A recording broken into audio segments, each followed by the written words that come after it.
الله الرحمن الرحيم. الحمد لله الذي نفر قلوب العارفين بنور معرفته وأثبت فؤاد أنبيائه وأوليائه بقصص الأنبياء والمرسلين، وأكمل إيمان المسلمين والمؤمنين بولاية علي أمير المؤمنين عليه السلام.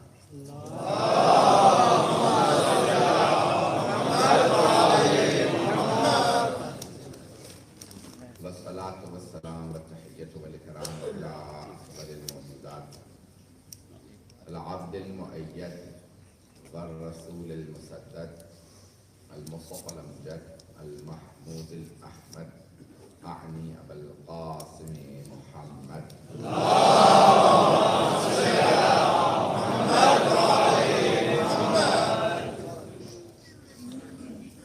وعلى روحه ونفسه وساحره ووسيه سيد الأتقياء والأصفياء مولى الموالي إمام المتقين علي بن أبي طالب.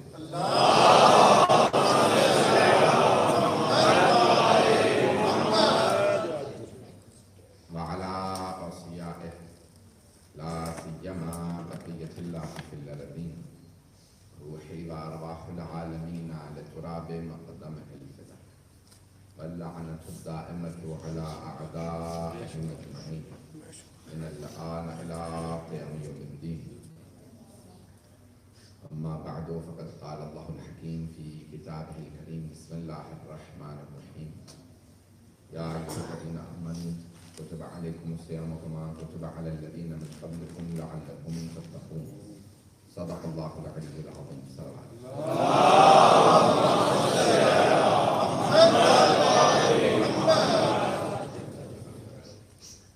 میں نے کل گیس کیا تھا کہ فرمائشات کی پوری فہرست بنتی چلی جا رہی ہے میرے لیے. کل کی مجلس سلسلے کی آخری مجلس رہے گی، اشرا مکمل ہو جائے گا. آج اپنی مجلس ہے. میں کیونکہ اپنے موضوع سے متعلق ہی جو اگر کوئی میرے آئے گا مطلب تو اس کو پیش کروں گا. میں نے ایمان اور تقوی کے عنوان سے اس عشرۂ ماہ مبارک رمضان کو جاری رکھا، اور آج بھی ایمان اور تقوی کے عنوان سے دن مطالعہ پیش کرنا چاہتا ہوں. سارے لگنے کی وجہ میرے ساتھ رہے گی. میرے گرامی، انسان مومن متقی بننا چاہے تو اس کے لیے مراحل ہیں، اور ان میں روزے کی حالت میں چند چیزیں بے انتہا ثواب ہیں. ویسے تو احادیث معصومین سے محفوظ ہے کہ ماہ رمضان میں ایک آیت کی تلاوت دوسرے مہینوں میں ختم قرآن کے برابر، اور اگر کوئی آدمی ایک ہی آیت پورے دن تلاوت کرتا رہے تو پورے دن جتنی دفعہ وہ اس آیت کی تلاوت کرے گا اتنے ختم قرآن کا ثواب ملے گا. چاہے بسم اللہ ہی دہراتے رہیے، بسم اللہ الرحمن الرحیم، بسم اللہ پورا دن دہراتے رہیے، کوئی بھی آیت دہراتے رہیے، کوئی سورت دہراتے رہیے، آپ کو ہر آیت پہ ختم قرآن کا ثواب ملے گا. اور جب معصوم فرما دیتے ہیں تو اللہ سبحانہ و تعالیٰ وہی عطا کرتا ہے. حدیث یہاں تک درج ہے کہ حبیب خدا فرماتے ہیں کہ اگر کسی میرے ماننے والے کو مجھ سے کوئی حدیث نقل کر کے پہنچا دے اور میں نے وہ حدیث نہ کہی ہو، توجہ ہو، کیا میں نے وہ فرمان نہ کہا ہو، اگر مجھ سے کوئی آدمی منسوخ کر کے کسی آدمی میرے ماننے والے تک ایک بات پہنچا دے کہ یہ ثواب ہے. حبیب خدا نے کہا تھا یا ائمہ اہل بیت علیہ السلام نے یہ ثواب بتایا، اور میرے کسی ماننے والے نے اس عمل کو اس نیت سے انجام دیا کہ کیونکہ امام معصوم نے، رسول خدا نے یا معصوم نے یہ ثواب بتایا، تو پیغمبر فرماتے ہیں اسے وہی ثواب ملے گا جس کی نیت سے اس نے وہ عمل کیا. سبحان اللہ، سبحان اللہ. پتہ نہیں لوگ ہیں یا نہیں، سبحان اللہ، کہ اس نے ہماری وجہ سے اس عمل کو انجام دیا. علماء نے اس باب کو لکھا ہے الادلۃ فی تسامح السنن، یعنی کسی بھی مستحب کام میں انجام دینے میں ثواب کی غرض سے اگر آپ کام کو انجام دیتے ہیں تو آپ کو وہی ثواب ملتا ہے جو معصوم سے آپ نے منسوخ سنا ہوتا ہے. ایدانی کلامی ہے، بہت سے افراد کہتے ہیں کہ یہ آیا تسامحاً کہہ دیا گیا ہے کہ مثال کے طور پہ سید الشہداء کی زیارت کا اتنا ثواب ملے گا. توجہ ہے؟ آیا یہ تسامحاً کہا گیا ہے کہ مثال کے طور پہ اتنے حج کا ثواب ملے گا، اتنے حج کا ثواب ملے گا؟ نہیں، میں ذمہ داری سے بات کر رہا ہوں. ایک حدیث ہوتی تو کہتے تسامح ہے، لیکن اگر ایک ہی موضوع پہ 10 احادیث ہو، سبحان اللہ، 10 احادیث ہو تو پھر تسامح نہیں ہے، بلکہ یہ صحت کی علامت ہے. صحت یعنی صحیح ہونے کی علامت ہے. یہ حدیث صحیح ہے، یہاں تک کہ صحیح سند حدیث میں وارد ہے کہ اگر کوئی، یہاں تک کہ ہمارے ماہ رمضان میں سفر مکروہ ہے. عام سفر تجارت کی غرض سے یا کسی وجہ سے سفر مکروہ ہے. توجہ ہے نا؟ ماہ رمضان میں ایسا سفر کہ جو جس کا کوئی فائدہ نہ ہو یا دنیاوی فائدہ ہو، اخروی فائدہ نہ ہو، وہ سفر مکروہ ہے کیونکہ روزہ چھوڑنا پڑتا ہے سفر کی وجہ سے. توجہ ہو. لیکن اگر دینی سفر ہو تو مستحب ہے، خصوصاً اگر عمرے یا زیارت کا ہو، خصوصاً اگر امام حسین کی زیارت کا ہو،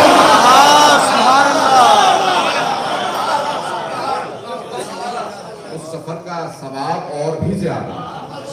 ماہ رمضان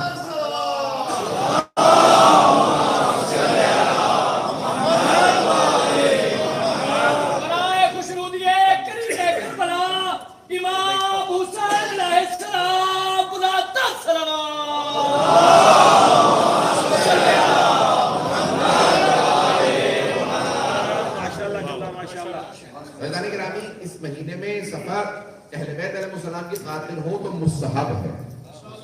چاہے انسان، کیونکہ ابھی میرے کسی بھائی نے سوال کیا تھا کہ میں 6 دن کربلا کو یہاں روزہ بھی نہیں ہے، بعد میں قضا کر لیجئے گا.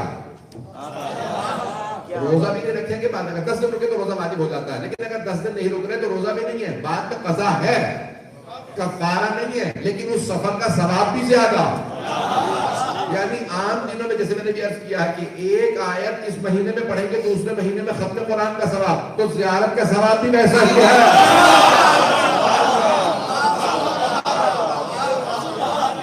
جو افراد جا رہے ہیں زیارات پہ ایام میں جناب امیر کی شہادت کے لیے نجف جا رہے ہیں تو جانے کے رامی بے درنگ جائیں. اور میں ذمہ داری قبول کرتا ہوں کہ کبھی بھی آپ کو خدا نہ کرے کہ بھی کسی جگہ پہ سوال ہو تو کہیے گا علی رضا رضوی نے کہا تھا. میں ذمہ داری سے بات کر رہا ہوں. انشاءاللہ تعالیٰ آپ کو وہی اجر ثواب ملے گا جو معصومین نے بتایا، بلکہ اس سے کوئی گنا زیادہ ملے گا. معصوم یہ نہیں کہتے کہ اتنا ثواب ہے، تو وہ یہ کہتے ہیں اتنا ثواب تو ہے ہی.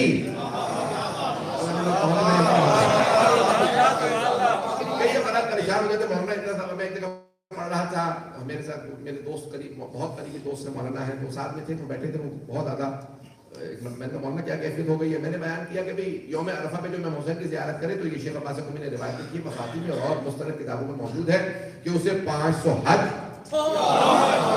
500 عمرے اور 500 جہاد مع رسول اللہ کا ثواب ملے گا. یوم عرفہ پہ یہ ثواب مخصوصی ہے. امام حسین کی بہت سی مخصوصیوں میں سے ایک ہے یوم عرفہ. تو مولانا سے میں پوچھنے لگا کہ کیا بات ہے، آپ پریشان ہیں؟ کہ نہیں، میں یہ سوچ رہا تھا بھئی وہ معصوم نے جو ثواب بتایا اگر مجھے اتنا نہ بھی ملے تو 70-80 حج تو کہیں نہیں. میں اپنے حساب سے سوچ رہا تھا کہ اگر 70-80 حج کے لیے مجھے پیسے جوڑنے پڑتے پوری زندگی جوڑ نہیں سکتا. کہا اور اتنی زندگی ہونی نہیں ہے کہ میں اب اتنا بزرگ ہو چکا ہوں کہ اس حساب سے مجھے جو ہے میں شوگر کا مریض ہوں، پیشنٹ ہوں، اتنی زندگی ہوگی نہیں. تو پروردگار تیرا کرم ہے کہ میں ان دنوں میں کربلا آ گیا. یہ ماہ رمضان کے روزوں کے ساتھ ساتھ جو ثواب ذکر کیے گئے ہیں، جو بھی جس نیت سے وہ صدقہ دے گا، مثال کے طور پہ اس مہینے میں ایک مومن کو ایک کھجور کھلانا عام مہینوں میں پوری صحیح پوری تفصیلی دعوت سے افضل. کسی بھی طریقے سے حصہ لیں. اس مہینے میں صدقہ دینا، اس مہینے میں صدقہ دینا عام مہینوں میں نہ جانے کتنا سونا دینے سے افضل. یہاں تک کہ نحل بلاغہ میں جناب امیر علیہ السلام فرماتے ہیں، اب جگہ جہاں جہاں مل جاتی ہے بہت سے فراد تاکہ پہنچتے ہیں. آجائیں آجائیں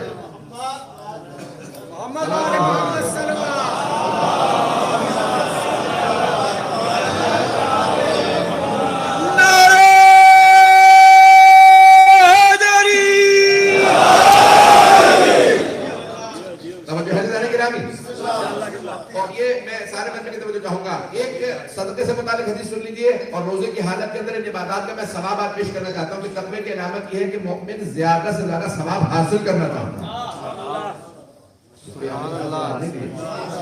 مومن زیادہ سے زیادہ ثواب حاصل کرنا چاہتا ہے. جناب امیر نے مثال دی ہے، جب بھی پڑھتا ہوں یقین مانے کیفیت بدل جاتی ہے. مولا فرماتے ہیں کہ راہ خدا میں صدقہ دینا، خیرات کرنا یا کوئی بھی کام راہ خدا کے اندر خرچ کرنا کیسا سوال ہے اس کا؟ تو فرماتے ہیں کہ اگر کوئی آدمی آپ سے کہے کہ میں اور آپ ایک ہی سفر پہ جا رہے ہیں، مقصد ایک ہے، یعنی ڈیسٹینیشن ایک ہے، میں بھی وہیں جا رہا ہوں جہاں آپ جا رہے ہیں، جتنا سامان دینا چاہے مجھے دے دیجیے، مقصد پہ پہنچنے کے بعد لوٹا دوں گا۔ سبحان اللہ۔ بہت سے لوگ پہنچ گئے۔ مولا فرماتے ہیں بلاغت میں کہ اگر کوئی آدمی آپ سے کہے کہ میرا بھی وہی ڈیسٹینیشن ہے، میں بھی وہیں جا رہا ہوں، مثال کے طور پہ آپ بھی لاہور جا رہے ہیں، میں بھی لاہور جا رہا ہوں، آپ بھی لکھنؤ جا رہے ہیں، میں بھی لکھنؤ جا رہا ہوں، بھائی دو جگہ تو نہیں جا سکتا، میں مثال دوں، آپ جہاں جا رہے ہیں میں وہیں جا رہا ہوں، آپ نے جتنا سامان دینا ہے مجھے دے دیجیے، مقصد پہ پہنچ کے واپس کر دوں گا۔ تو ہر آدمی کوشش کرے گا زیادہ سے زیادہ سامان اسے دے دوں۔ مولا فرماتے ہیں راہ خدا میں دینا ایسا ہے آپ کا کوئی ہم سفر و مقصد ایک ہو، سامان وہ اٹھائے ثواب آپ کو ملے۔ جب راہ خدا میں کسی کو دے رہے ہو تو آخرت میں مل کے سامان تمہارا تمہیں مل جائے گا، دنیا میں وہ اٹھائے گا، آخرت میں تمہیں مل جائے گا۔ سبحان اللہ، سبحان اللہ۔ تو اس مہینے میں مؤمن کے لیے تقوی حاصل کرنے کے لیے ایک اور جو بہت زیادہ تاکید کی گئی ہے وہ ہے، یہ تو قرآن کا میں نے بتا دیا ہے، اللہ فیکم القرآن، جناب امیر نے اپنے بیٹے کو جو وصیت لکھی ہے اس میں فرمایا ہے کہ قرآن کی اہمیت کو کبھی بھی کوئی کم نہ سمجھے، دوسرا مسجد کی اہمیت کو کم نہ سمجھے، اللہ فیکم الایتام۔ ایک اور جو جملہ فرمایا اپنی وصیت کے اندر اس میں ہے کہ یتیموں کو یتیم پروری کی، اس مہینے میں کسی بھی یتیم کے کوئی بھی آپ کام آئے کسی بھی طریقے سے، چاہے اسے یونیفارم دے دیں، لباس دے دیں، کھانا افطار کسی بھی طرح سے، تو اس مہینے میں کئی گنا زیادہ ثواب ہے۔ یتیم پروری جو ہے جناب امیر کی صفات میں سے ہے، جناب امیر علیہ السلام سے متعلق یہاں تک ملتا ہے کہ آپ کے اصحاب فرماتے تھے کہ مولا وہ چیزیں جو خود بھی کبھی نہیں کھاتے تھے وہ یتیموں کو کھلاتے، جب دسترخوان لگاتے تو یتیموں کو وہ چیزیں کھلاتے اور کہتے کہ انا ابو الایتام، میں یتیموں کا باپ، جو یتیم بچہ آنا چاہتا ہے اسے بلا دو، اور تو سنیے کا جانے کا، جو یتیم بچہ اسے کہو کہ وہ یتیم نہیں ہے، علی ان کا باپ۔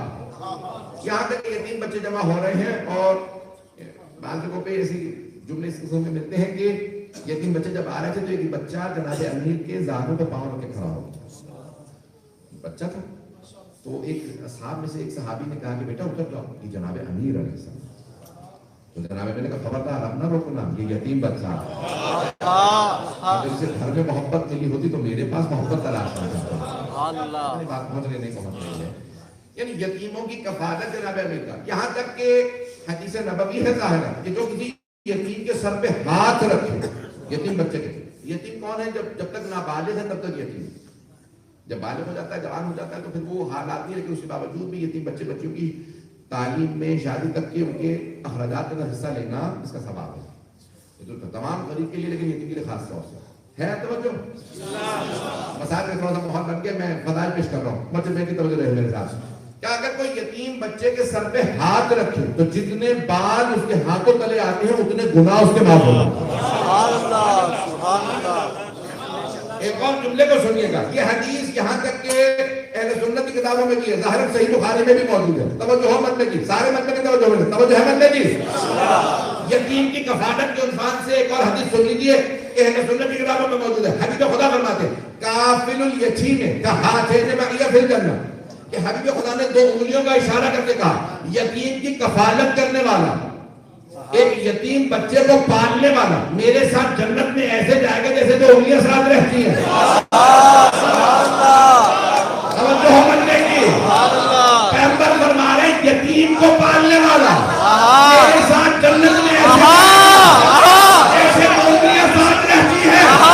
ایک عام یتیم کو پالنے والا،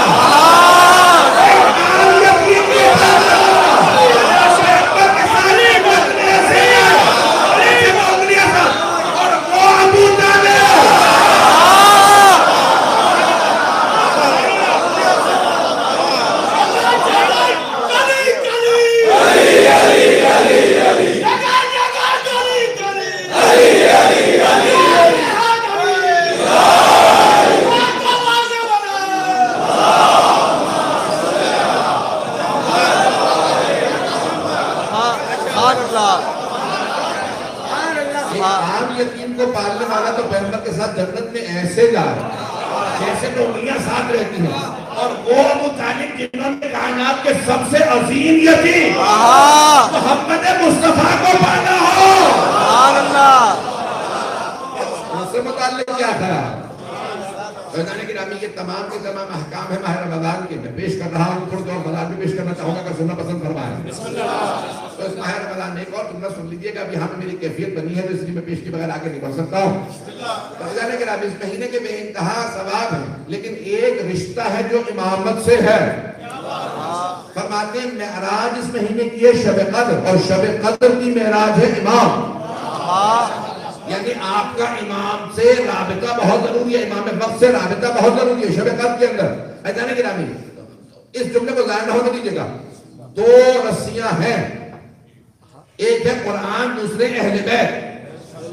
رشتہ کیا ہے دونوں کا؟ حبل ممدود، قرآن کے لیے معصوم نے فرمایا آسمان سے لٹکی ہوئی رسی ہے، توجہ سے سنیے گا، ایک رسی ہے میں آپ کی طرف پھینک دوں، اس رسی کا کوئی فائدہ نہیں کیونکہ اس کا سرا میرے ہاتھ میں نہیں ہے۔ سبحان اللہ، سبحان اللہ، معصوم فرمانے قرآن حبل ممدود، اللہ کی طرف سے لٹکائی ہوئی رسی ہے، اگر اللہ پھینک دیتا نا تو پھر قرآن کی اہمیت نہیں رہتی تھی، لیکن اللہ کہتا نہیں اس کا ایک سرا میرے پاس ہے دوسرا سرا تمہارے پاس ہے، توجہ ہو۔ معصوم فرماتے حبل ممدود، قرآن اللہ کی طرف سے لٹکی ہوئی رسی ہے، اور جو یہاں سے وہاں جا رہے وہ امام ہے، قرآن وہاں سے پیغام لاتا ہے، امام یہاں سے وہاں جاتا ہے۔ سبحان اللہ،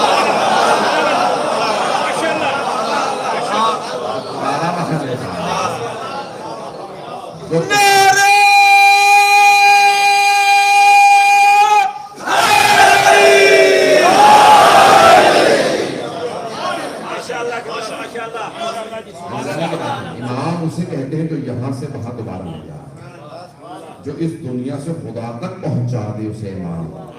قرآن اللہ کا پیغام ہے، امام واپس لے جانے کا راستہ ہے۔ اب دونوں حکایت کا جملہ پیش کر رہا ہوں اور اس کو غور سے سنیے گا کیونکہ آخر مجالے سے مجھے تقوی کے عنوان سے دو مطالب کو پیش کرنا بہت ضروری ہے۔ ہدی للمتقین، سورہ بقرہ ہے نا ذہن میں؟ بسم اللہ الرحمن الرحیم، الف لام میم، ذالک الکتاب لا ریب فیہ، یہ وہ کتاب ہے جس میں کوئی شک نہیں ہے، کوئی ریب نہیں ہے، کتاب میں کوئی ریب نہیں ہے، کتاب میں کوئی ریب نہیں ہے، تو پھر وارث کتاب میں کوئی عیب نہیں ہونا چاہیے۔ جب کتاب میں ریب نہیں تو وارث کتاب میں عیب نہیں ہونا چاہیے۔ جس نے سب سے پہلے نعرہ لگایا تھا نا حسبنا کتاب اللہ، ہمیں کتاب کافی ہے، قدرت کو ضد ہے کہ حق جھکنے نہ پائے، سچائی مٹنے نہ پائے۔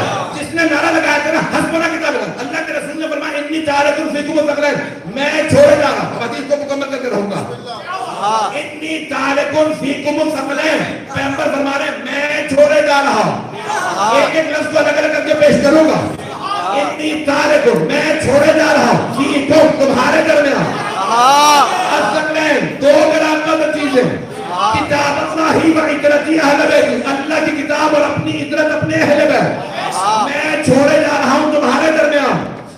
پیغمبر مخاطب ہے صحابہ سے، مدینے کی توجہ، میں پورا پورے نکل دے رہا ہوں، پیغمبر فرماتے ہیں میں چھوڑے جا رہا ہوں تمہارے درمیان، کس سے مخاطب ہے؟ فیکم، تمہارے درمیان چھوڑے جا رہا ہوں، صحابہ سے مخاطب ہے، یعنی جنہیں چھوڑے جا رہے ہیں وہ اور ہیں، جنہیں چھوڑے جا رہے ہیں وہ اور ہیں۔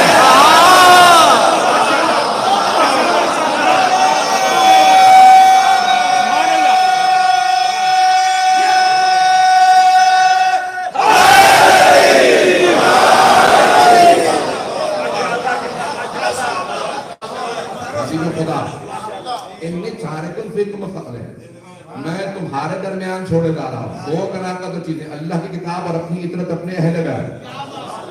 یہاں پہ روک کے اور جملہ کہہ رہا ہوں، اب یہ حدیث خود میرا عشرے کا موضوع ہے، لیکن مجھے دو جملوں کو پیش کرنے کے لیے میں نے ساری تمہید باقی ہے کہ حبیب خدا فرما رہے میں تمہارے درمیان چھوڑے جا رہا ہوں، صحابہ سے فرما رہے اللہ کی کتاب، قرآن نہیں کہا، یہ نہیں کہا قرآن و اہل بیت کا، کتاب اللہ، اللہ کی کتاب، قرآن ہے قراءت سے. اگر قرآن کہتے تو بہت سے لوگ کہتے ہیں وہ جو سنایا تھا قرآن وہ چھوڑے جا رہے ہیں. آپ نے فرمایا کہ قرآن نہیں کہہ رہا, کتاب کہہ رہا. کتاب کہتے ہیں جو لکھی ہوئی ہو.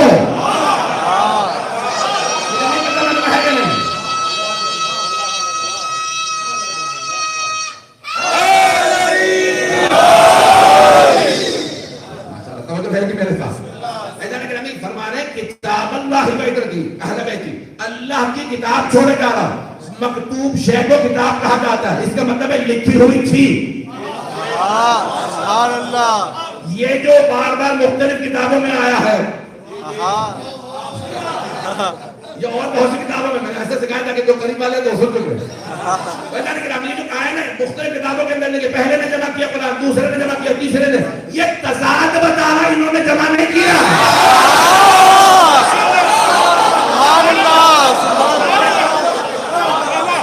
اور وہ جو سننے والے تھے نا پیغمبر کی حدیث کو, وہ سب صحابہ عرب تھے. جب پیغمبر کہہ رہے تھے انی تارک الفکم وکمل کتاب اللہ, اللہ کی کتاب چھوڑے جا رہا, تو انہوں نے سوال کیوں نہیں کتاب ہے کہاں؟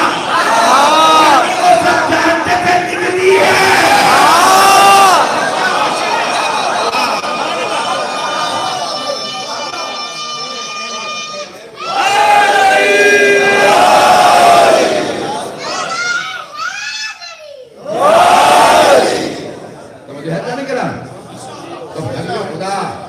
دنیا کے سامنے فرما رہے, کہا کہ میں دو گلا کا چیزیں چھوڑے جا رہا ہوں. تو قرآن و اہل بیت کا رابطہ ہمیشہ رہے گا. مجھے اہل بیت سے متعلق دنیا میں پیش کرنے جن کی ساری تمہید آپ کے سامنے پیش کی ہے.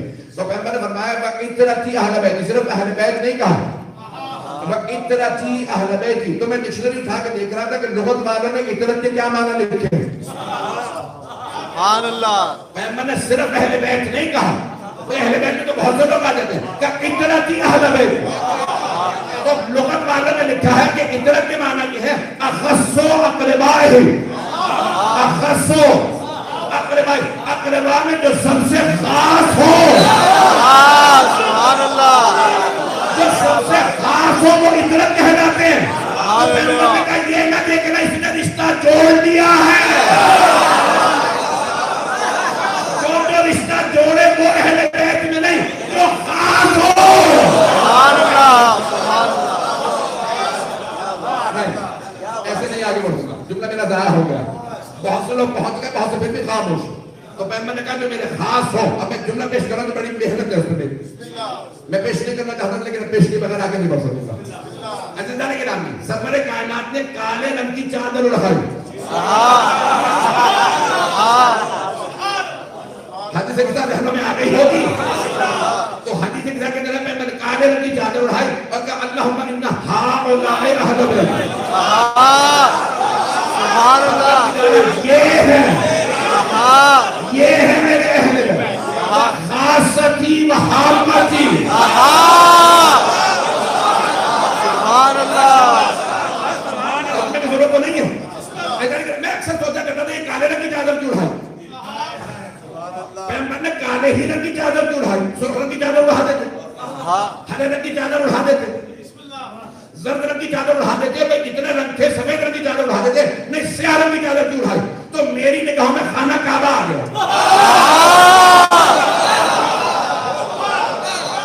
مجھے خانہ کعبہ کا غلاف نظر آیا جو سیاہ ہے, کالے رنگ کا غلاف. توجہ ہو سارے مرمے کی. ایسا نہیں کہ جب آپ جائیں گے نا انشاءاللہ حج پہ, تو وہاں پہ آپ جائیں گے تو کہیں گے یہ ہے ساری مسجد الحرام,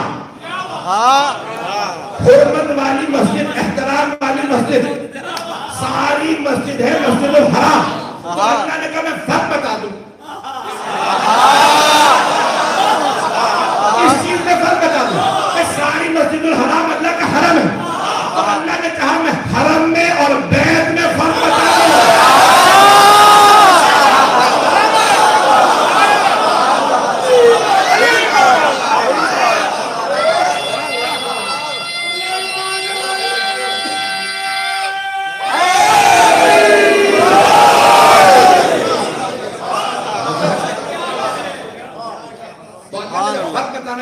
حرم کا اور بیت کا, تو اللہ نے اپنے بیت پہ کالے رنگ کا غلاف اڑا دیا تاکہ پتہ چل جائے حرم اور ہے بیت اور ہے.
تو پیغمبر نے بھی کالے رنگ کی چادر اٹھا کے فرق بتایا، ہم اور ہیں، اہل بیت اور ہیں۔ ایک جملہ میرا سارے سوشل میڈیا میں چل رہا، آپ نے شاید سوشل میڈیا میں سنا، آج میری زبانی بھی سن لیجئے، بھئی صحابہ میں اہل بیت میں بڑا فرق ہے۔ جملہ دوبارہ دہرا دوں گا، رضی اللہ عنہ میں اور علیہ السلام میں بڑا فرق ہے۔ ازواج ہے رضی اللہ عنہم کا، صحابہ ہے رضی اللہ عنہم، جناب خدیجہ کو رہنے دیجئے، باقی ساری ازواج ہے رضی اللہ عنہم ہے، اور رضی اللہ عنہ صحابہ ہے رضی اللہ عنہم۔ اگر صحابی ہو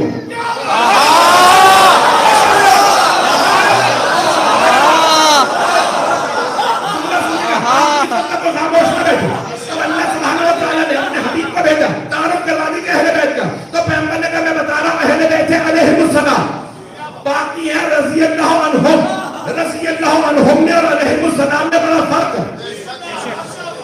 جو رضی اللہ عنہم ہے نا وہ آیتوں کے نزول کا انتظار کرتے ہیں،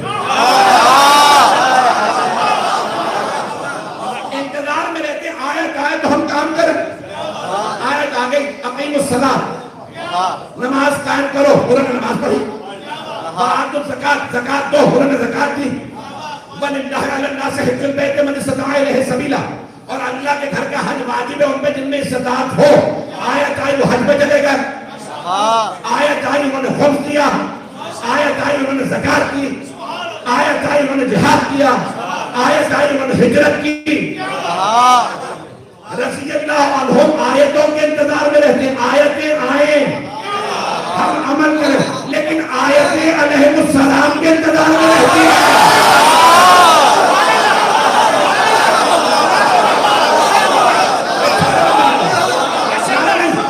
سارا لگنا نعرہ ضرور آئے گا، اس کے بعد مکمل کر لوں۔ عنہم جو ہے نا رضی اللہ عنہم وہ آیتوں کے انتظار میں رہتے ہیں، آیتیں آئیں تو ہم عمل کریں، آیتیں علیہ السلام کے انتظار میں رہتی ہیں کہ علیہ السلام بستر رسالت پہ سوئیں تو ہم جا، یہ حالت رکوع میں زکات دے تو ہم جا، یہ راہ خدا میں روٹیاں دے تو ہم جا، یہ دشمنوں کے سر پہ تلوار چلائے تو ہم جا، یہ خیبر کے در اٹھائے۔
لیکن جب میں نے کلبیت کیا تھا، جب میں فضائل پہ اشتباہ ہوتا ہوں، میں یہاں نہیں ہوتا، نجف میں ہوتا ہوں، معراج یہاں نہیں ہوگی، یا نجف میں ہوتی ہے یا کربلا میں۔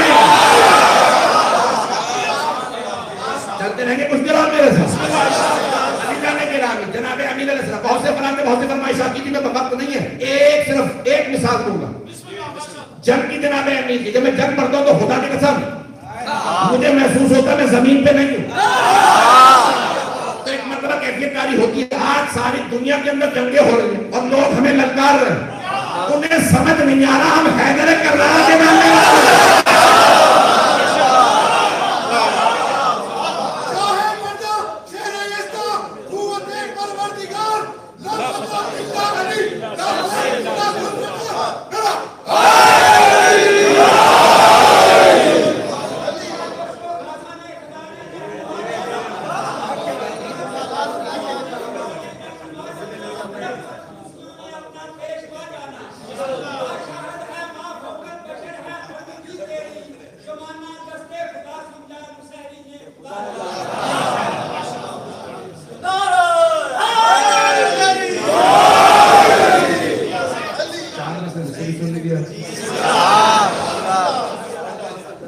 میرے ذہن میں نہیں کس کا کلام ہے، لیکن کہتا ہے کہ عزم کیجئے راستہ مل جائے.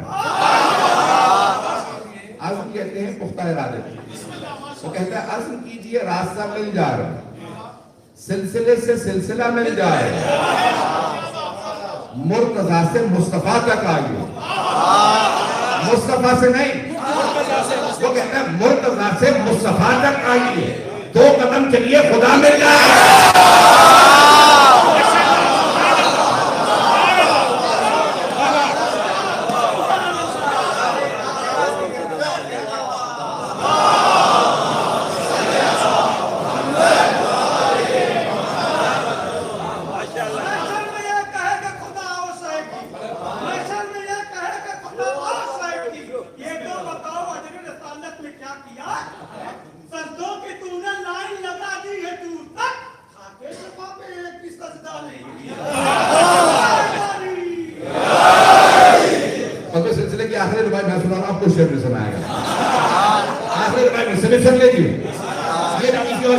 وہ کہتا ہے کہ میں ذکر مرتضیٰ سے لذت عرفان لیتا،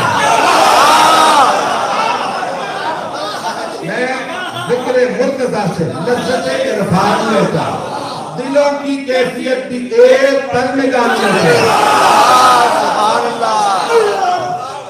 دلوں کی کیفیت بھی ایک پل میں جان لیتا ہوں. کیسے؟ دل مومن مچلتا ہوں، منافق اور ڈرتا ہے.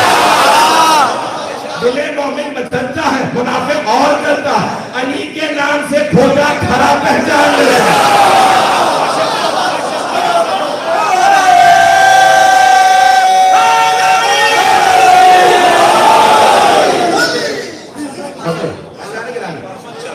میں نے آپ کو صرف 2 کیفیتیں پیش کرنی تھی صاحب و زبان سے متعلق بھی انتہا مجھ سے درخواست کی گئی ہے. جملے سن لیجیے گا.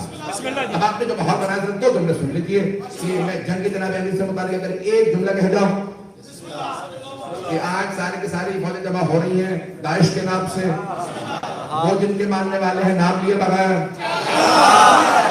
رات بھی گندی ہوگی ممبر بہت رہے بہت رہے، اور ان کے پیشوا کا نام ہے ابو بکر بغدادی. پہنچ رہے نہیں پہنچ رہے. ماں باپ نے چن چن کے نام رکھے. ایک ہے ابو بکر بغدادی، دوسرا ملا عمر، اور آخری کا نام ہوگا عثمان ابن انبسا. جو سفیانی ہوگا بارہویں امام کے مقابلے میں آئے گا. خدا کی قسم الفاظ یہی ہے، اس کا نام ہوگا عثمان ابن انبسا. میں نے نہیں کہا، معصوم نے فرمایا. روزے سے ہوا تو جھوٹ بولوں روزہ چلا جائے گا. اب پتہ چل رہا ہے جو آل محمد کے دشمن ہوتے ہیں ان کے شجرے بتاتے ہیں.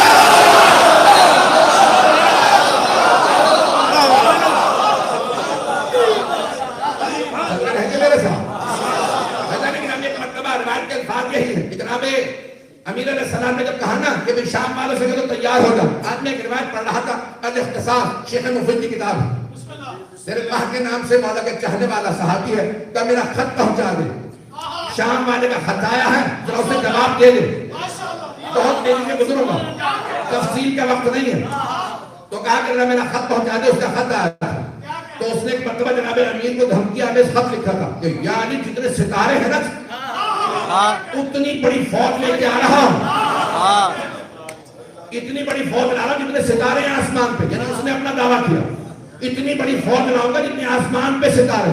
تو مولا نے ایک مرتبہ خط لکھا کہ من عبداللہ عالم، اللہ کے بندے علی کی طرف سے خط ہے اس کے نام جس کا شجرہ معلوم نہیں ہے. مولا نے خط لکھا اور جملہ لکھا، کہا کہ وہ تلوار جس سے میں نے بدر میں تیرے نانا کو، تیرے ماموں کو، تیرے بھائی کو بدر احد میں مارا تھا، ذالک سیف مائی، وہ تلوار آج بھی میرے پاس ہے. بازو کمزور ہوا ہے، میری تلوار کم ہوئی ہے. میں کم ہے تو لے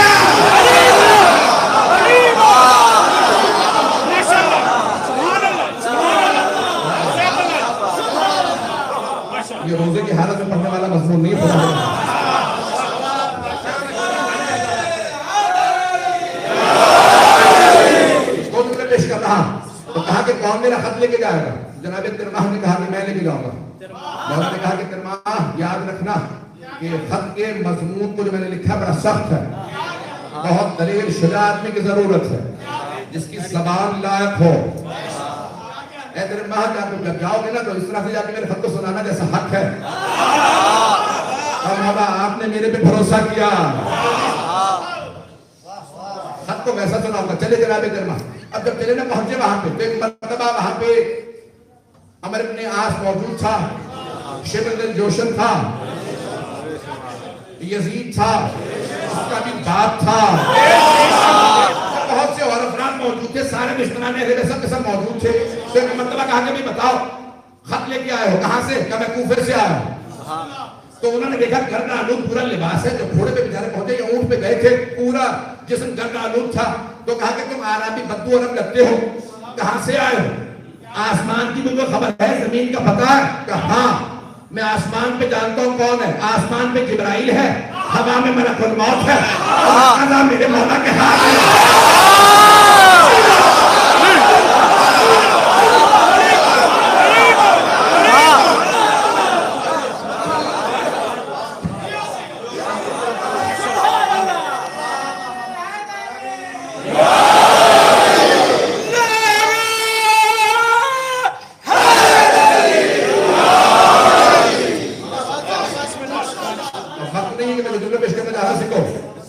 کوئی مطلب خاموش، ایک آدمی خاموش ہے، پورا ہونے جگہ دے رہا تو سب بولیں گے۔ ایسا نہیں کہ ایک مرتبہ عمر ابن عاص نے مذاق کرتے ہوئے کہا کہ جتنا اس کا مذاق اڑا رہی ہے اتنی آگے سے سب جواب دے رہا۔ تو ایک مرتبہ کہا کہ کیا لے کے آئے ہو؟ کہا کہ علی کا خط لایا ہوں۔ کہ کس کا خط ہے؟ کہا فاتح خیبر، شیر خدا، اللہ کا ولی، رحمت کا وسیع، مومنوں کا مولا۔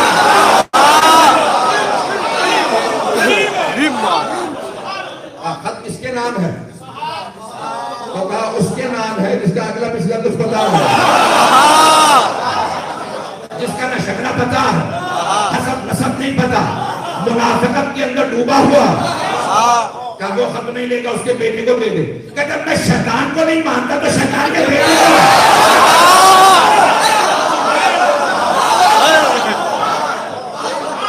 ایک مرتبہ کہا کہ بھئی ہم میں سے کسی کو خط دے دے، میں اس کا وزیر۔ عمر ابن عاص نے کہا میں اس کا وزیر ہوں۔ کہا کہ مردود کا، منافق کا وزیر بھی منافق ہی ہوتا۔ اب سب نے کہا کہ جتنا اس کو موقع دے دیں گے اتنی ہم سب کی توہین کر رہا۔ تو ایک مرتبہ کہا کہ ٹھیک ہے تجھے لے چلتے ہیں معاویہ کے پاس، خط دے گا؟ کہا ہاں، کیونکہ اس کے نام لکھا اسی کو خط دوں گا۔ ایک مرتبہ اس نے کہا کہ نہیں، اسے فوراً دربار میں نہ لانا، میرا ذرا دربار سجا دو، روز میں نہ آئیے گا۔ اس نے کہا دربار سجا دو، اور میرا جو تخت ہے نا اس کے اوپر مخمل کا کپڑا بچھا دو، جو سب سے قیمتی لباس ہے وہ پہن کے آؤ۔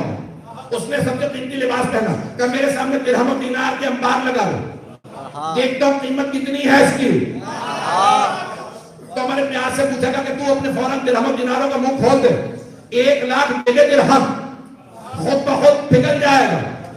ایک مرتبہ کا ترماہ آجا، اور آنے کے بعد وہ بالکل اسی طرح سے حضرت ترماہ جیسے وہ بیٹھا تھا نا اس کی طرف پاؤں پھیلا کے بیٹھ گیا۔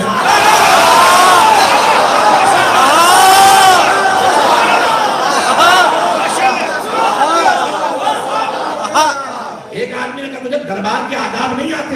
کہ نہیں، میں تمہارے خلیفہ سے سیکھ رہا ہوں۔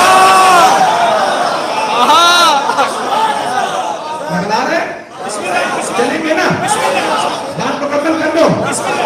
تو ایک مرتبہ کہا کہ میں تمہارا جو خلیفہ تمہارا حکمران اس سے سیکھ رہا، کہا کہ ادب سے بیٹھ جاؤں گا، اس سے تو وہ بھی ادب سے بیٹھے۔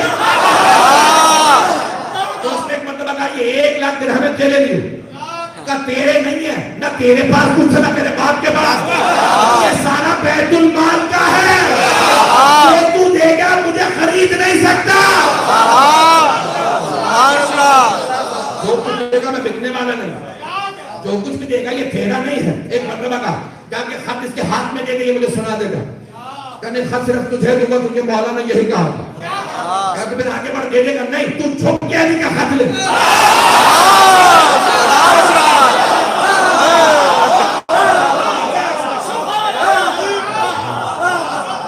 میں جھکنے کا نام نہیں لوں گا، پھر میں خط نہیں ملے گا. کہا مجھے جواب چاہیے.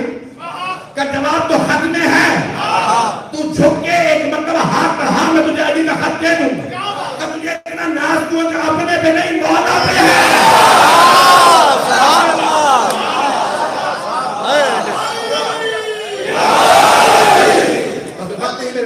ایک مرتبہ وہ اٹھا اور جھکنے کے بعد کہا خط دے.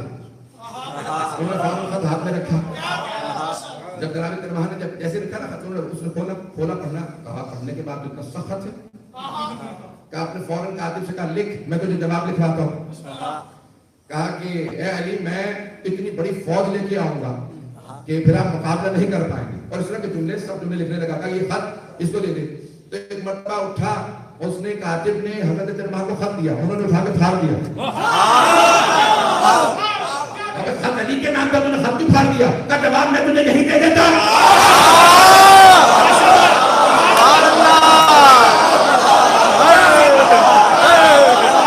جواب میں تجھے بتا دیتا ہوں. میرے مولا کے جواب لکھنے کی نوبت کی ضرورت نہیں، میں تجھے جواب بتاتا ہوں. کا جواب کیا؟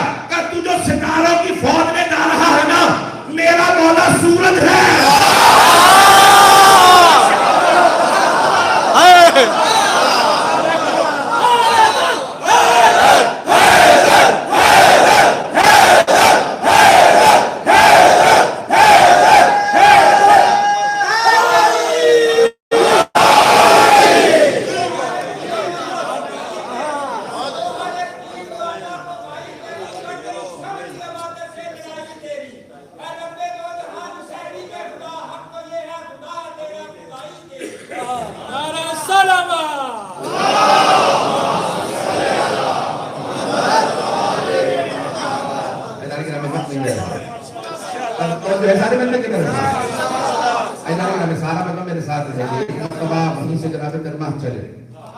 اب میں کہتا ہوں کہ جب پہنچے ہوں گے کوفے میں تو مولا نے کیسا استقبال کیا. یہ حق ادا کر کے آئے ہیں علی کا شیعہ ہونا. سبحان اللہ. چاہنے والا عاشق ایسا ہوتا. میں آج تفصیل سے چاہتا ہوں کہ آج اور کل میں تفصیل سے مسائل پڑھوں. اگر 10-15 منٹ لوں تو ساتھ رکھیے گا. گرامی اب یہ وہی دربار تھا جسے اس کے بیٹے نے سجایا. اول سفر ہے 61 ہجری. جناب زینب کبریٰ 28 رجب سے سفر میں.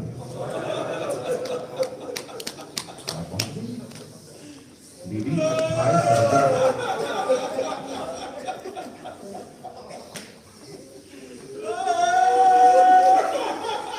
6 مہینے 3 دن ہو گئے بیوی کے سفر کو. بہت آسان ہے. اگر کوئی 6 دن کا بھی سفر کر کے آیا ہوگا تو وہ چاہتا ہے مجھے آرام مل جائے. اور اگر پاؤں کے نالے ٹوٹ چکے ہوں، بچے یتیم ہو چکے ہوں، تو بدل جاتی ہے. کتاب کا نام ہے سوگنامہ آل محمد، اصل اشتہار کی کتاب ہے. ریاض القدس میں بھی محمود قزوینی نے لکھی اس روایت کو. اب سارے ممبر کی طرف رہے. میں یقین مانیے بارے میں متعلق تک جملے پیش کر دوں گا. میں بہت جو سوچ کے آیا تھا، تیاری کر کے آیا تھا، لیکن میں چاہتا تھا کہ وہ بات جو میں نے پیش کی ہے وہ پیش کرنا ضروری سمجھتا تھا. اب سنیے گا.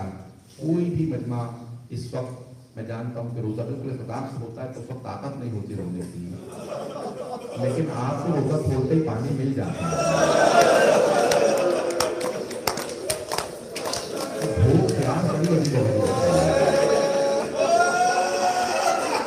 اگر یہی بھوک پیاس بچوں میں ہو تو ان کی کیفیت اور زیادہ سخت ہو جاتی ہے. جب بیٹیاں پہنچنے سے ہجری میں اپنے سفر تو دربار کو یزید نے کہا سجا دو. دربار سجایا جا رہا تھا، بازار کو بھی سجا دو. اب آپ سوچ رہے ہوں کہ شاید علی کی بیٹیاں آ رہی تھیں تو لوگ پھولوں سے استقبال کرنے والے تھے. نہیں، بازار سجایا گیا تھا پتھر مارنے کا. اب بیویاں ناقہ پہ سوار ہیں، اونٹوں پہ سوار بیویاں آ رہی ہیں، اور سب کے ہاتھ اگر دیکھیں گے جب سب کے ہاتھ بسے کے اندر میں ہوتے ہیں. ایک اور میں یہاں اگر دیکھ سکے تو بہتر دیکھیے گا. ماں نے بچوں کو گود میں نہیں پکڑا. جہاں تو پسے گردن پر دھرتے، بچوں نے ماؤں کے گلوں میں باندھا۔ جب بچہ تھک جاتا تھا نا تو ہاتھ چھوڑ جاتا، بچہ پشت مانگا سے زمین پہ گرا، نہ جانے کس ماں کی گود گزرے، پچھلے اونٹوں کے پاؤں میں بچہ آتے نہیں۔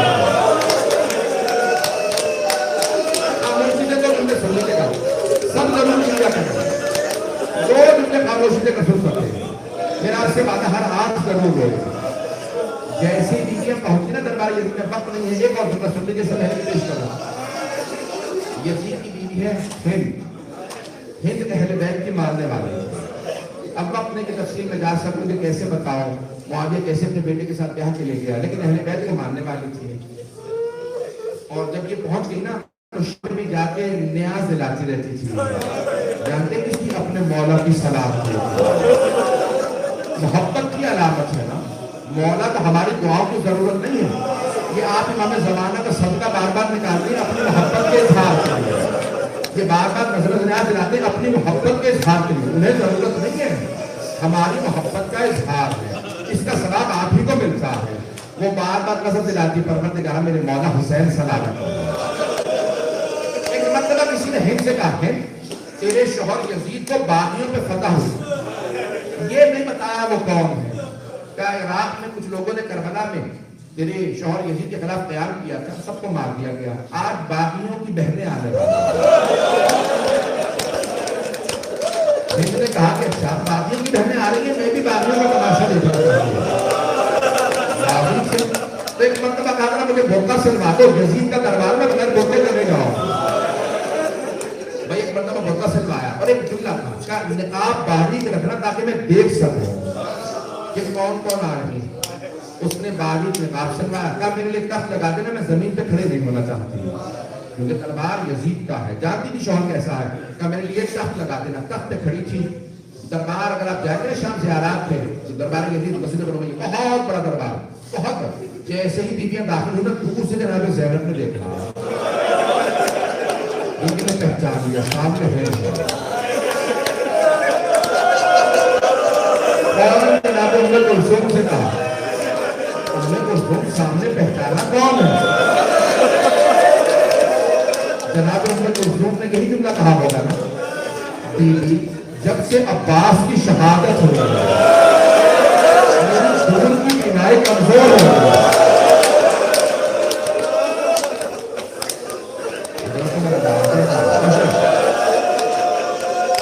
5 سے 7 منٹ کی زحمت ہو۔ ایک مرتبہ جناب زینب کبریٰ نے کہا ام کلثوم ذرا غور سے دیکھو سامنے، کہا بیوی کون ہے؟ کہا کہ ام کلثوم سامنے ہند کھڑی ہے، جناب ام کلثوم نے کہا کہا بیوی وہی ہند جسے ہم نے پردہ سکھایا تھا۔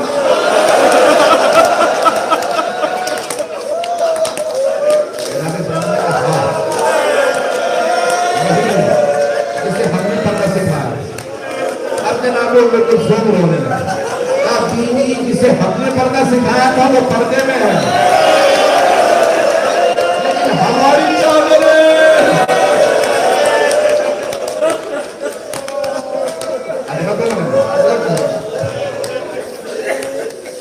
اب جب بیویاں گزر رہی تھی، جب کوئی انسان با حیا ہوتا ہے اور وہ کسی مصیبت میں مبتلا ہو، مصائب سے گزر رہا ہو، جب کسی اپنے سے ملتا ہے نا تو چہرہ چھپانے لگتا ہے۔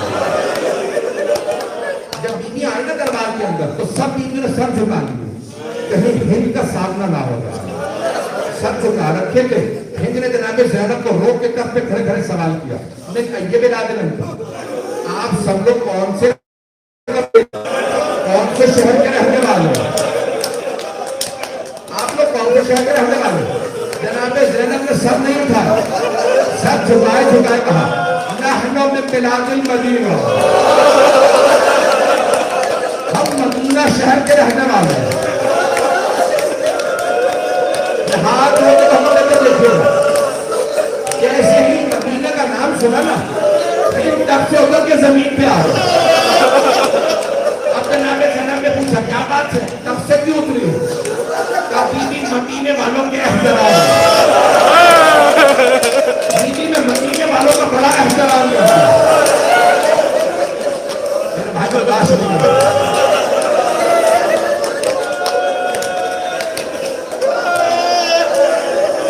اب جیسے اس نے کہا نا میں مدینے والوں کا بڑا احترام کرتی ہوں، اب جناب زینب کے آنسو بہنے لگے، بیوی نے سر پھر بھی نہیں اٹھا۔ اب ہند نے کہا کہ بیوی میں مدینے والوں کا اگر پوچھوں تو آپ جانتی ہیں مدینے والوں کو؟ بیوی نے کہا کس کا پوچھنا چاہتی ہے؟ ہند نے کہا بیوی مدینے میں میرے مولا حسین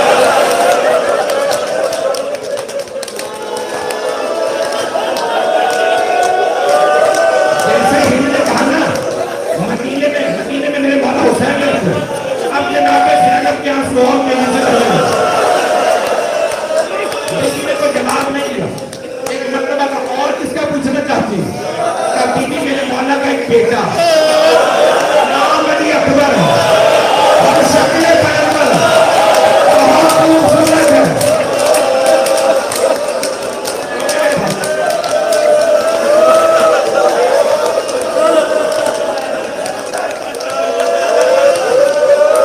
کیسے جناب علی اکبر کا نام ہے، جناب زینب اور نام ہے۔ اب بیوی نے کہا اور کس کا پوچھنا چاہتی ہے؟ بیٹا نام سجاد عبادت کا بیگم بہت عامل ہے۔ بیوی نے کہا اور کس کا پوچھنا چاہتی ہے؟ میرے مولا کا ایک بھائی نام عباس ہے، بہت شجاع ہے، بہت غیور۔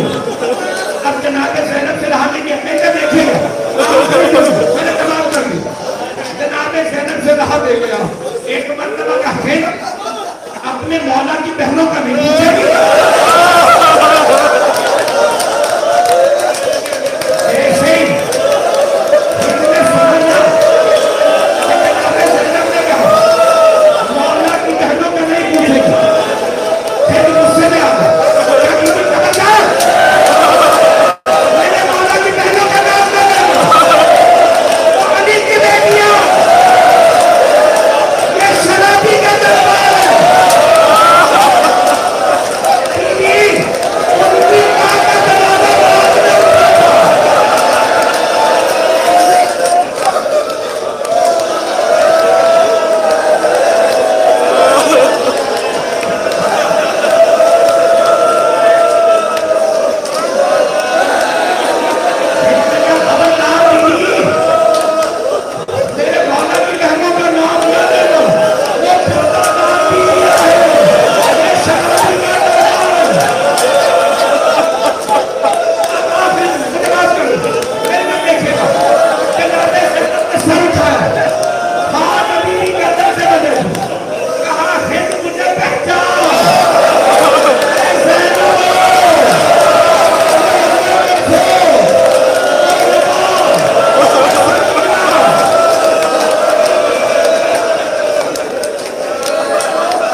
اپنا برقع اتار کے زمین پہ تھا، چوک کے مجمع نام میں آ گئی اور چیز کے کہنے لگی یزید کہ تم نے کیا کیا؟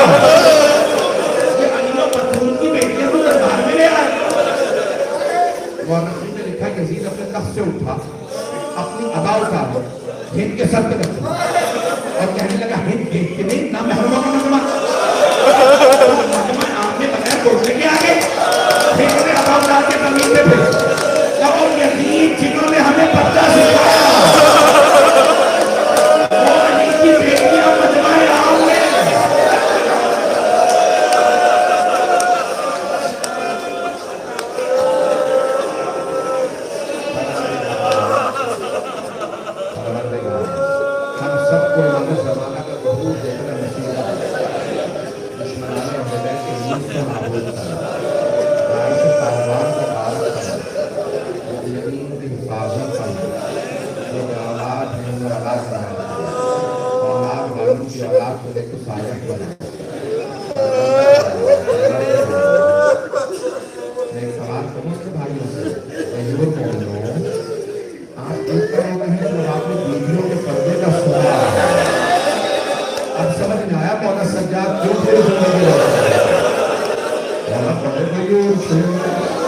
پھر پوری زندگی پھپھیوں کے پردے پہ روتے رہے. جب کسی نے پوچھا مولا کون سی بات کو بلاتے ہیں؟ ابھی شرابی کے دربار علی کیوں تھی؟ پروردگارا جب ہاتھ قلم نے کسی پر اپنا کرنا ہم سب کی عاقبت بخیر کرنا. پروردگارا اس مسجد کی امام باقی جتنے بھی ہم موجود ہیں بالیاں قبر دینے والے سب کے توفیقات میں اضافہ کرنا, سب کی عاقبت بخیر کرنا, ہمارے مرحومین کے درجات بلند کرنا. جو مولانا کے بھائی کا انتقال ہو پروردگارا کے درجات بلند کرنا. جو اس مہینے میں مختلف مرحوم ہوئے سب کے درجات بلند کرنا.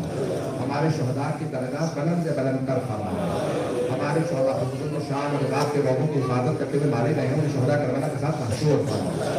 پروردگارا یہ جتنے رونے والے ہیں میں ایک جملہ کہوں جماعت کر دیں اس پر جملہ ہو. پروردگارا میں آپ سب کی طرف سے جملہ کہہ رہا ہوں. پروردگارا میں قسم کھا کے کہتا ہوں یا صاحب زمان میں قسم کھا کے کہتا ہوں اگر یہ مؤمنین کربلا میں ہو مولا حسین کو کوئی تیر نہ لگے. یہ ہمارے جو بچے بچیاں یہاں موجود ہیں نا مجھے بتایا مستورات کی ہے جب جناب سکینہ کو تماچے لگ رہے ہیں ہماری بچیاں کہتی ہیں ہمیں تماچے مارو اور شیر بیوی کو تماچا مارو. ہمارے مرحومین کی قبروں کو بلند کرتا ہے, ان کے درجات بلند کرتا ہے. ہمارے تمام مریضوں کو حسن حسن ہو کر حسن تماچ سے دعا کی. تمام مریضوں کو ایک سوال کروں آپ سے, آپ نے کبھی دیکھا کہ کسی بیمار کو بستر سے گرا دیا گیا؟ شام غریبہ میں ایک بیمار سے بستر دو دیا گیا. پروردگارا شام غریبہ کے اس بیمار کا واسطہ ہمارے تمام مریضوں کا صحت کاملہ دیا. ربنا تقبل منا انك انت السميع العليم بحق محمد وآله الطيبين الطاهرين المعصومين. ایک سورہ فاتحہ اور 3 سورہ اخلاص کے حاضرین کے تمام معصومین کو, تمام شہداء اور تمام وہ مومنین مرحومین جو قبروں پر فاتحہ پڑھنے والا نہیں ہے اور جو قانیان اور جنہوں نے قبروں کی